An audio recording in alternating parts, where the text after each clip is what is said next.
ആദ്യം ശർക്കരപ്പാനി റെഡിയാക്കി എടുക്കുക. അതിലേക്ക് ജീരകവും ഏലക്കായും പൊടിച്ചത് ചേർക്കുക. പഴുത്ത ചക്ക നന്നായിട്ട് അരച്ചെടുക്കുക. വലത്തെ കൈ ഒന്ന് ഫ്രാക്ചർ ആയതുകൊണ്ട് വീഡിയോസ് ഒന്നും ഇടാൻ പറ്റുന്നില്ലായിരുന്നു.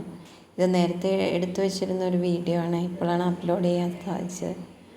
സൗണ്ടൊന്നും എൻ്റെ ഇടർച്ചയുള്ള സൗണ്ടാണ്, പോരായ്മകളുടെ ക്ഷമിക്കണം കേട്ടോ.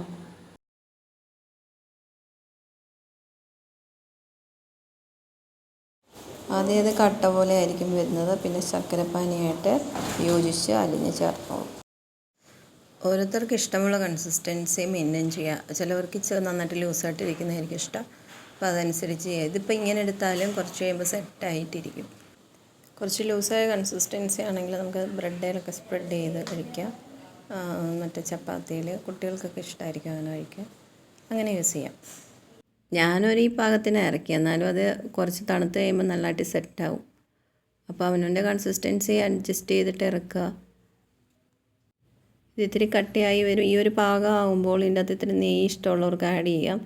അങ്ങനെ വേറൊരു പാത്രത്തിലേക്ക് നമുക്ക് ഇത്തിരി നെയ്യ് തടവിയ പാത്രത്തിലേക്ക് ഇത് ഒഴിച്ച് സെറ്റാക്കി എടുക്കുക. ചക്ക ഹൽവ ആയിട്ട് എടുക്കുക. നല്ല കട്ടിയിൽ വരും, എന്നാൽ സോഫ്റ്റായിരിക്കും. നല്ല ഹൽവ പോലെ തന്നെ നമുക്ക് കഴിക്കാം.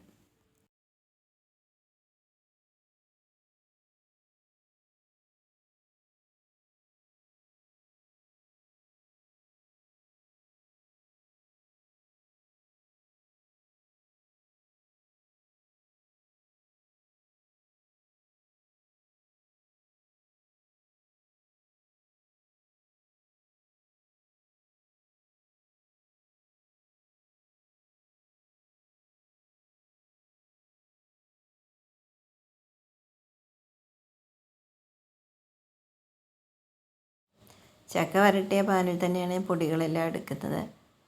റവ ഇത്തിരി മുന്നിട്ട് നിൽക്കുമ്പോൾ കൂടുതൽ ടേസ്റ്റി ആയിട്ട് എനിക്ക് തോന്നിയിട്ടുണ്ട്. ഇതിപ്പോൾ ഞാൻ ഫ്രിഡ്ജിൽ സൂക്ഷിച്ച് ചക്ക വരട്ടിയതാണ്. അത്രയും ലൂസായിട്ട് ഇറക്കിയിട്ട് ഇത്രയും കട്ടിയാവും. അപ്പോൾ അതനുസരിച്ച് വേണം കേട്ടോ നിങ്ങളും വരട്ടി വെക്കാനേ. മധുരം കുറവാണെങ്കിൽ കുറച്ചുകൂടെ ഷുഗർ ആഡ് ചെയ്യാം. വഴുതനയില കിട്ടാത്തതുകൊണ്ട് ഇവിടെ ഞാൻ പ്ലാവല എടുത്തിരിക്കുന്നത്. വഴുതനയിലൊന്നും കിട്ടാത്തവർക്ക് പ്ലാവല കൊണ്ടൊക്കെ അഡ്ജസ്റ്റ് ചെയ്യാം കേട്ടോ. ഇത്തിരി മാവ് ലൂസായാലും പ്ലാവലയ്ക്ക് കട്ടിയുള്ളതുകൊണ്ട് കുറച്ചുകൂടെ നല്ലതാണ്.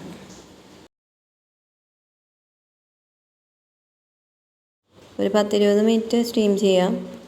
അതിനുശേഷം ഒരു ഫോർക്ക് എടുത്തിട്ട് നമ്മൾ ഇതിൽ കുത്തി നോക്കുമ്പോൾ മാവ് ഇതിലൊട്ടി പിടിക്കുന്നില്ലെങ്കിൽ പാകമാവും. ഈ റവ കൂടുതലായിട്ട് ഇടുവാണെങ്കിൽ അത്രയും ഒട്ടലുണ്ടാവില്ല കേട്ടോ. അങ്ങനെ നമ്മുടെ കുമ്പളപ്പം റെഡിയായി. മഴ സമയമല്ലേ, എല്ലാവരും 4 മണി പലഹാരമായിട്ട് ഇതൊക്കെ ഒന്ന് ട്രൈ ചെയ്ത് നോക്കണേ.